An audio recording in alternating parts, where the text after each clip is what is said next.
Hello friends, welcome to Creative Medicine. In this lecture, we will learn about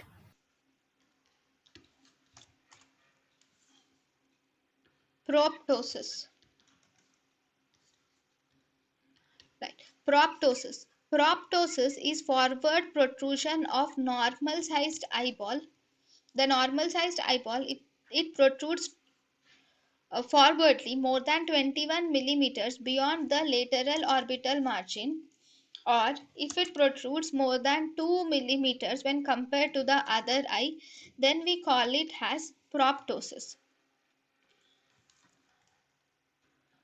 Okay.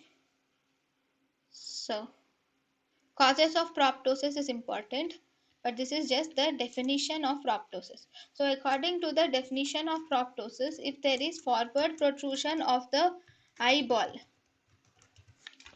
beyond the lateral orbital margin, if this is the orbital margin, if there is forward protrusion of the eyeball is seen more than 21 millimeters, or if it is more than 2 millimeters compared to the other eye, then we call it as proptosis.